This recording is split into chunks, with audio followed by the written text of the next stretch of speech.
tempatnya dulu ya, tempatnya bersih, kemudian penerangannya cukup, kemudian suhunya diatur jangan terlalu dingin ya, dengan suhu yang optimal 24 sampai 26 derajat Celcius. Kemudian meja resusitasi apabila tidak ada infan ya di tempat kerja masing-masing, kita bisa menggunakan meja seperti ini ya, alasnya keras ya, kemudian dengan lampu penghangat. Kita bisa menggunakan lampu bolam yang warna oranye itu dengan 25 watt, kemudian diletakkan di atas bayi dengan jarak kurang lebih minimal 60 meter ya, 60 cm maksudnya ya.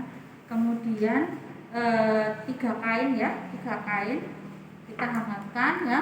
Kain yang pertama untuk mengganjal bahu bayi, kemudian kain yang kedua untuk menerima bayi, dan kain yang ketiga untuk mengganti kain yang kedua karena kotor atau basah terkena cairan dari ibunya ya. Kemudian peralatan-peralatan yang kita butuhkan diantaranya ya, peralatan untuk ventilasi ya. Ventilasi ini untuk jalan nafas ya, dimulai dengan untuk membersihkan jalan nafas. Mungkin yang sering tersedia ini ya, slim saver ya, yang manual ya. Kemudian kalau tersedia alat suction, maka ukurannya disesuaikan dengan besar bayinya ya. Kalau misalnya bayinya aterem, kita bisa memilih yang warna biru ya, ini ya, yang 8 frank ya, atau yang hijau. Ini ada juga yang hijau warna ininya ya, karetnya. Yang hijau ini biasanya untuk yang bayi yang preterm. Kemudian satu lagi yang besar ukurannya ya, ini yang 10 frank ini apabila bayinya ukurannya besar, makrosomia, atau kita dapatkan ketubannya yang keruh bercampur mekonium ya.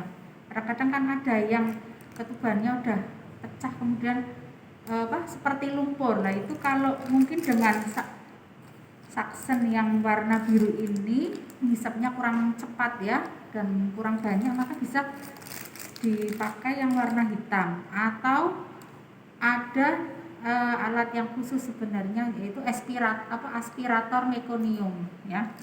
Kalau misalnya ketubannya bercampur mekonium dan kental ya. Kemudian kanul nasal bayi ya.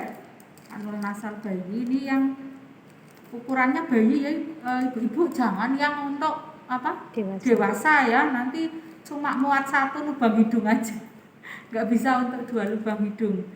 Kemudian sumber oksigen ya, sumber oksigen juga kita cek, kemudian manometernya berfungsi atau tidak. Kemudian alat untuk memberikan bantuan pernafasan yaitu balon ya, balon ini ada 2 jenis, yang mengembang sendiri atau tidak mengembang sendiri ya. Kalau ini adalah balon yang mengembang sendiri, yaitu ininya sudah mengembang sendiri, tidak kolaps walaupun tidak kita aliri oksigen. Nah ini kita sambungkan dengan reservoir. Gunanya apabila bayi tersebut membutuhkan resusitasi sampai tahap kompresi dada, maka bisa memberikan oksigen dengan kandungan 100% ya. Kemudian ini adalah ada namanya katup pelepas tekanan ya. Katup ini diperuntukkan apabila tekanan pada saat memompa yang kita berikan terlalu besar, sehingga ini akan mengurangi tekanan, terlepas keluar, jadi tidak menimbulkan pneumotorak pada bayi. Kemudian sungkup ya. Sungkup ini idealnya ada bantalannya ya, ada bantalannya ya, ini di sekitar ini bentuknya bulat dan disesuaikan dengan besar bayinya. Dia harus menutupi hidung, mulut dan ujung dagu ya, sehingga dapat memberikan ventilasi yang efektif. Kemudian untuk cairan yang kita gunakan adalah sodium ya, sodium chloride ya, NaCl 0,9% ya.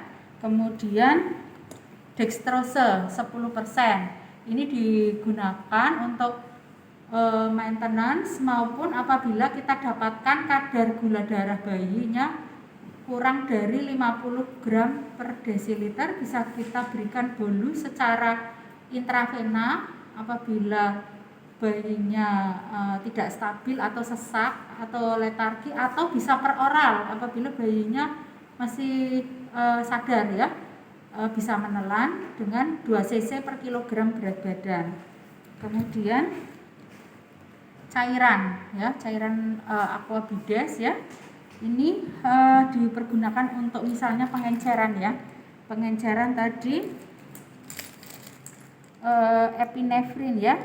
Epinefrin yang seperti saya sebutkan tadi ini adalah konsentrasinya itu 1:1000, bukan 1:10.000. Sementara yang kita gunakan adalah yang 1:10.000. Jadi apabila diperlukan kita menggunakan SPED 1 cc ya, kita ambil sebanyak 0,1 cc ya, 0,1 cc saja, kemudian diencerkan dengan menggunakan aquabides ya, diencerkan menggunakan aquabides sampai dengan 1 cc ya. Jadi ini sudah pengenceran 1:10.000, dosisnya 0,1 cc per kilogram berat badan setiap kali pemberian, dengan maksimal 3 kali pemberian. Misalnya berat badan bayinya 3 kilo, berarti kita memberikannya sebanyak 0,3 cc setiap kali pemberian ya. Kemudian ini vitamin K ya. Vitamin K ini sediaannya 1 cc ya, 1 cc 2 mg. Jadi ini nanti memberikannya 0,5 cc. Kemudian peralatannya tadi infusetnya infuset mikro ya, mikro drip, jangan yang makro ya. Kemudian NGT atau feeding tube ya, kalau misalnya tidak tersedia umbilical catheter untuk pemasangan infus tali pusat, kita bisa menggunakan feeding tube yang ukuran 5 frank atau 3,5 frank, disesuaikan dengan berat badan bayinya ya. Kemudian dilengkapi lagi umbilical cord ya, klem umbilical. Untuk selanjutnya kita akan melakukan langkah-langkah resusitasi ya. Jadi ketika bayi baru lahir, maka tadi yang kita nilai adalah apa? Ada 2 ya. Apakah bernafas atau menangis, kemudian apakah tonus ototnya baik ya. Apabila bayinya kita temukan tidak bernafas dan atau nafasnya megap-megap, itu nafas gasping ya, dan ditemukan denyut jantungnya kurang dari 100 kali per menit, maka yang pertama kita lakukan adalah langkah awal ya.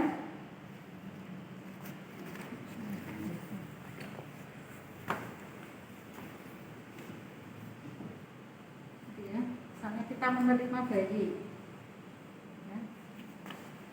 Bayi lahir ya, kita taruh di bawah penghangat, kemudian kita posisikan. Kemudian kalau kita dapatkan lendir, kadang kan masih grog-grog ya bayi baru lahir itu, maka kita lakukan penghisapan lendir ya. Misalnya dengan menggunakan sling seher ya, penghisapan dilakukan mulai dari mulut dulu ya. Kemudian baru ke hidung. Setelah bersih, kemudian kita keringkan. Ya, keringkan dari kepala dulu ya.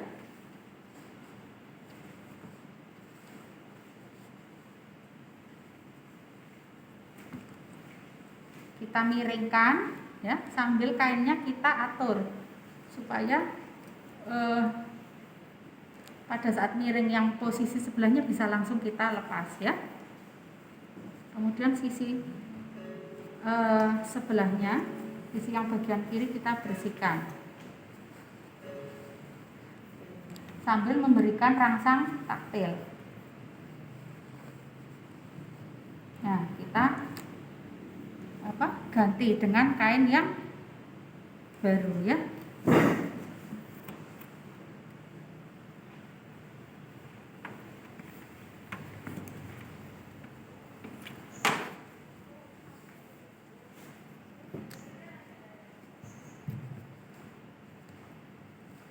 Kemudian setelah langkah awal ini kita akan evaluasi, yaitu denyut jantung, kemudian usaha nafas, kemudian yang ketiga adalah tonus ototnya. Apabila setelah langkah awal ini bayinya masih apnu atau gasping atau denyut jantungnya kurang dari 60 kali kurang dari 100 kali per menit, maka kita berikan VTP ya. Dengan irama pompa lepas-lepas, pompa lepas-lepas, yaitu 3 jari menyangga dagu, kemudian ibu jari dan jari telunjuk memegang sungkup ya. Dengan irama pompa lepas-lepas, pompa lepas-lepas, pompa lepas-lepas, pompa lepas-lepas. Ini dilakukan selama 15 detik. Kemudian setelah 15 detik kita lakukan evaluasi, yaitu lihat denyut jantung janinnya. Apabila denyut jantung janinnya naik, kemudian dadanya otomatis mengembang ya, dilakukan VTP lagi, dilanjutkan sampai 15 detik selanjutnya ya. Namun apabila dadanya denyut jantung janinnya tidak naik, kemudian dilihat dadanya mengembang, kita juga lakukan VTP selanjutnya 15 detik lagi ya. Pompa lepas-lepas, pompa lepas-lepas, pompa lepas-lepas. Atau kita ketemukan denyut jantung bayinya tidak naik, kemudian dadanya tidak mengembang, kita lakukan langkah perbaikan, yaitu dengan SRI BTA ya, tadi ya, SRI BTA. S-nya sungkup. Pastikan sungkupnya ini ukurannya sesuai ya dengan bayinya. Kemudian reposisi, apakah posisinya terlalu tengadah atau terlalu tertekuk. Kemudian isap lendir, kalau memang masih kita temukan ada lendir atau jendalan darah di mulut atau di hidung bayi, kemudian buka mulut, jadi ventilasinya sambil dengan posisi mulutnya sedikit terbuka ya. Kemudian T-nya tambah tekanan ya, supaya oksigennya bisa kita dengarkan di kedua lapangan paru. Kemudian yang ketiga adalah alternatif lain, yaitu dengan dilakukan intubasi ya. Kemudian setelah VTP ya 30-45 detik ini kita lakukan evaluasi lagi. Kalau denyut jantungnya kurang dari 60 kali per menit, maka kita lakukan VTP plus kompresi dada ya, dengan irama 1 2 3 pompa, 1 2 3 pompa. Bisa dibantu, Mbak?